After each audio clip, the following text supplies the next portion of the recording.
The next thing I want to share with you is the word impress. Obviously, our desire is to impress a bride and groom and their family and friends. Not that we're trying to puff ourselves up, but simply we want to do a good job and we want to leave a good impression of what a Christian minister is. So, just a few quick things. Your attire, obviously, for most weddings, it's going to be more formal, which is a black suit. Without any bold pinstripes or anything, a simple black suit with a white starched business shirt, and I typically wear a black tie. Or you can wear a more of a gray tie, but we don't want anything that's going to clash with the bridesmaids or the grooms, and so it's best to go with just a black or dark gray tie. And then, of course, black dress shoes. If you have a ministerial robe, that's okay, but just check with the bride and groom and make sure they're okay with that. But do not feel like you need to go purchase one. They're very expensive, and I've never had a bride or groom who requested that. So a suit and tie is great. And then if they say business casual is the dress for the ceremony, let me give you a warning. They almost always end up putting the groom in a tie and a jacket. And so even if they say business casual, what I do is I show up with my black suit pants on, a white dress shirt on, and then I have my jacket and my black tie in the car.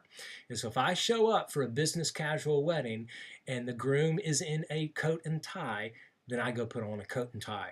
So that's just a lesson I've learned through the years. Now, typically, if they say the wedding's going to be a flip-flop and shorts wedding, they don't change plans on you for that. When you get there, make sure to introduce yourself to the venue owner or coordinator that's there. If the bride has a wedding coordinator, introduce yourself. To the DJ, to the photographer, just so people know who you are and know that you're there. Generally, after that, I sit down and look at my notes and look at my phone and do email because typically you're not needed until right before the ceremony. Once you have performed this ceremony, of course, you've got to make sure that you sign the marriage license, that you photocopy it or take a picture of it with your cell phone in case it is lost by the county, and then on the first business day, send it to the county office. Hopefully, they provide an envelope. If not, generally on the license, you'll find the address to send it to, or you might have to Google that county's marriage license county clerk to send it in.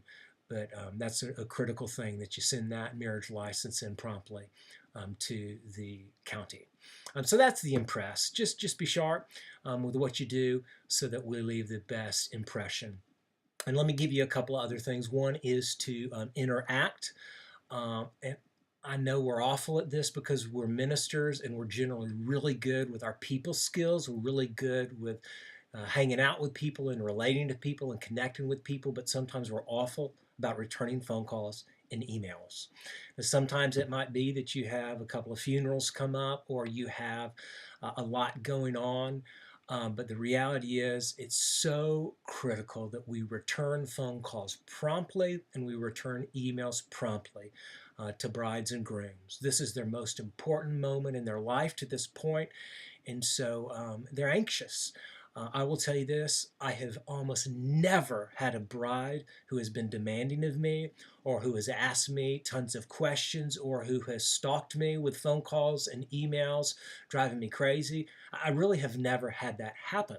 And so when they do call you, generally it is just to ask a quick question. It is usually not abusive. I've not had that happen. And so just get in the habit of returning that phone call within a few hours, returning that email with a few hours, and at most 24 hours. But don't let a lot of time pass. And that's the biggest thing we can do to interact with that couple is be responsive to them.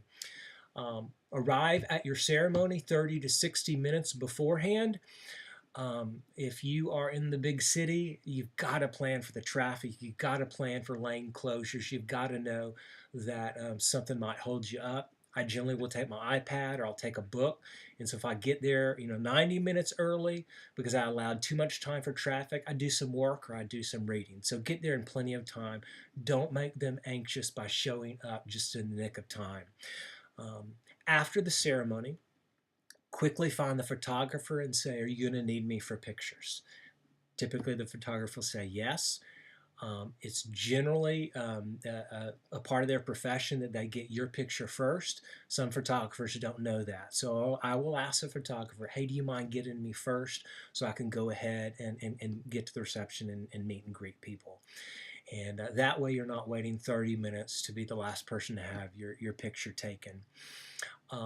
After the ceremony, it's always a good idea to just go meet the parents, go meet the grandparents, make sure they get a chance to say a word to you face to face. Now, let me tell you about the reception. 99% of the time, the reception is in the same place as the wedding ceremony. I will walk through the reception. I will kind of look for anyone who wants to come up to me and say hi, and then I will slip out and I'll go home to be with my family.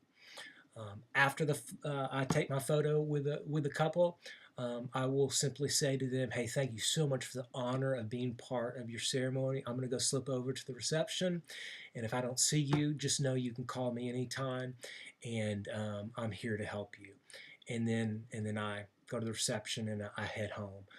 You're welcome to stay for the reception if there's a sit-down dinner. If that invitation is extended to you, you're welcome to take that.